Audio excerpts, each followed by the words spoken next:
Drew Doughty. Everybody has an opinion on Drew Doughty. And so I thought that coming out of a rather tumultuous week for him, for the Kings, it's worthy of looking at him as a player, where he stands, and why I state he's a first ballot Hall of Famer, and why I don't think there's any doubt about that. Now, at this point in time in his career, he's played 855 games, including the 3 he's played this season. He's 29 years of age. And there are people already saying, he's done, he's over the hill, he's done, he's finished. He's younger than Patrick Kane, so I think the talk that he's finished is probably premature. That being said, he has played a very heavy physical game since being drafted number 2 overall in 2008, and that does take its toll. And players who play that really physical game can wear down. You look at Calgary's Milan Lucic. The physical part is still there, but the offense did wear down as the years have gone along. So does that happen with Doughty? The offensive side seems to be okay. So 2008, 2009, 81 games played, 6 goals, 21 assists, 27 points. He's 5th in Calder voting, and he's on the all-rookie team. And the expectation with Doughty honestly was that he would be a 60, 65-point defenseman who could also play a physical style. He never quite reached that level. Now, what made it worse is, in 2009-2010, he plays 82 games, 16 goals, 43 assists, 59 points. And in the playoffs, he played 6 games, 3 goals, 4 assists, 7 points. He's 3rd in Norris Trophy voting, and he's a second-team All-Star. So, with those 59 points, the expectation was, all right, 60 and up it is, and that's going to be his reality. And then 2010-2011, reality wasn't that. 76 games played, 11 goals, 29 assists, 40 points. And in the playoffs, he plays 6 games, 2 goals, 2 assists, 4 points for him. So this was seen as a down year. But what it also did was it adjusted the expectation. The expectation was no longer necessarily that Doughty was going to be a top scorer among defensemen, just a bruising defenseman who could score at times. 2011-2012, 77 games played, 10 goals, 26 assists, 36 points. And then in the playoffs, it was kind of a coming out for him. 20 games in those playoffs, 4 goals, 12 assists, 16 points, and a Stanley Cup was awarded to the LA Kings that year. And he gets a lot of recognition for that Stanley Cup and for his role in it. 2012-2013, the lockout-shortened season, 48 games played, 6 goals, 16 assists, 22 points. Again, the offense not quite where it was expected to be of this young defenseman.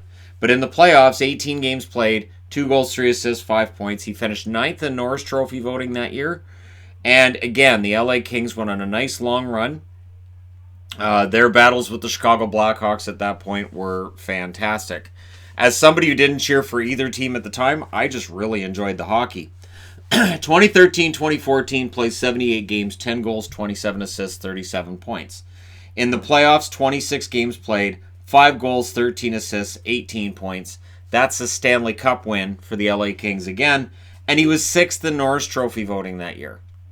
Now, he starts playing in All-Star games in 2014-2015, where he plays the first of 5 in a row.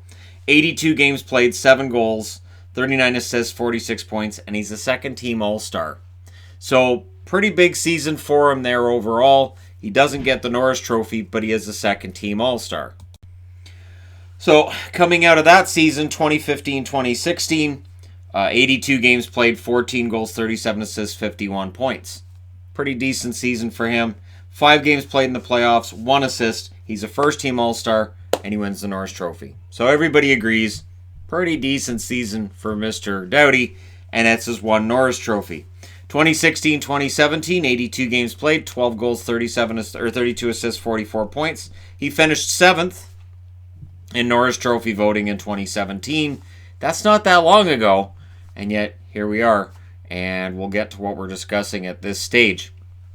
2017-2018, 82 games played, 10 goals, 50 assists, 60 points. That's a career high. So it looks like his offense is getting better as he gets older. 3 games played in the playoffs. He finishes 2nd in Norris Trophy voting, and he's a first-team All-Star again. So he was very close to his 2nd Norris Trophy that year. And that's when the conversation starts. He might want to come home and play for Toronto. Clearly, his heart's going to be with the Toronto Maple Leafs. He wants to win. And that was the big thing that came out then, was that he wanted to win. And then there was speculation that, well, maybe he can't win in LA. Maybe that's what he's trying to say here. Maybe there's some kind of a message that he wants to win somewhere else. Well, during the 2018-2019 season, he put that all to rest by signing an 8-year, $88 million contract that will pay him through the year 2027. 8 goals, 37 assists, 45 points, and an uncharacteristic minus 34. Now, plus minuses are highly subjective numbers, and you can point and go, well, if you're on a bad team, your plus minus is going to be adversely affected. If you're on a good team, your plus minus is going to be inflated. Look at Marek Malik, for example, back in the day with the Canucks. But here's the thing. He did not have a great year last year. Didn't finish in the Norris Trophy voting with any kind of fervor. Not even throwing that up on the board. And so the perception is he's on the downswing. Now we get into this season. He's played 3 games so far. He has 2 goals and 2 assists. So his offense has been there. He is still sporting a minus 3 overall, though. And when you look at his career, he's got 1,521 hits to his name in 855 games. Eventually, that wears you down. 112 goals, 359 assists, 471 points in those 855 games. Now, if he plays that 8 seasons, that'll take him up to at least you got to think at least 1,300 games played. Again, with the way he's played the game, you've got to think at some point soon he'd have to shy away a little bit from the physical and change his game. Played 84 games in the playoffs so far in his career, 16 goals, 35 assists, 51 points. Definitely a playoff performer in 2012, 2013, 2014 of some note, who really, really helped the LA Kings to the 2 Stanley Cups and a conference final as well. Now, I understand that there are people out there who want to say, well, he's done. His best days are behind him. He's washed up. He's not. The numbers would tell you that he's had his struggles over the last season when it comes to the defensive side of things. Is he outspoken? Yes. That's part of it, though. And when you throw 1,521 hits, you got to have a little bit of an attitude when you're out on the ice. You have to genuinely dislike people when you're throwing those hits. Now, some players, they'll, during the game, have that game face on and dislike the player, and then after the game is over, they can just cast that aside and say, it's fine. And they don't hold a grudge against the team or the player. Doughty's not really like that. Doughty doesn't like to lose. This is part of how you get 2 Stanley Cups in 3 years. And this is part of the reason why going into last season, 2018-2019, there was plenty of speculation he might want out of LA. He hates losing. He absolutely detests it. He is very, very competitive. If you watch the game between Calgary and LA, and you saw the way he jumped at the glass when he got the game winner in overtime, and his statement towards fans in that corner of the rink, you can tell he is still highly competitive. This is a guy who wants to win. The trick for him is, and the catch here, if you're the LA Kings, is this team doesn't look like it is constituted to win now, and it doesn't look like a team that could. Could they challenge for a playoff spot? Hey, with parity in the NHL being as it is, absolutely. But with Jonathan Quick's kind of scary numbers already early in the season, and a 1-2 record on a road trip, and things, as I said, this is really early in the year, but it's easy to throw him under the bus. But as far as I'm concerned, he is still a guy who can play more minutes than almost everybody else in the league.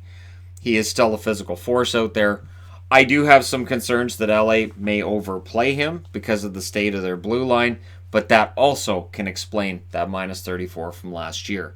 When you're being overplayed later in your career, it can lead to bad numbers overall. I don't know where it ends with Doughty. I don't know if he plays all the way through 2027 or if he retires earlier than that, because that would take him up to near like 36, 37 years of age. I'm not sure that he plays that long. It's possible. Absolutely. It's possible. But at age 37, is he still going to be this player? No. But Zdeno Chara reinvented himself as he got older as well. Chara is a freak of nature, so I'm not necessarily equating the two. I'm just saying, the future is kind of wide open. And when I see people saying, well, he's washed up and he's done and he's this and he's that, Yeah, it's still early in the year for that, and his numbers don't show that he's washed up. And as an example, 45 points last year.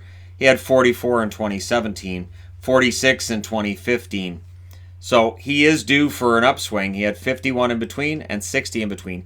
He is due for like 50 plus points this year, and he is at this stage still just 29 years of age. So he's young by NHL standards for defensemen. He does have a lot of mileage through all the hits and through the playoff battles he's had. But I still think we've got at least 3 or 4 more really solid seasons from Doughty. And for people who are writing him off, I think they'll end up being kind of ticked off at the end of the year when he's getting Norris votes. But that's just my prediction. Let me know what you guys think. So Doughty's best years are all behind him. But again, to me, first ballot Hall of Fame, absolutely. Norris Trophy. He was a runner-up for the Norris Trophy, 2-time first-team All-Star, 5 All-Star games overall. Very, very solid career, and of course the 2 cup rings. He ticks off all the boxes you look for in the Hall of Fame ballotings, every category. He is absolutely qualified. But let me know your thoughts in the comment section below. As always, don't forget to hit like and subscribe if you're browsing your way through. You just happened upon this video, and hey, thank you guys so much for watching and for all your support. I'll talk to you again soon.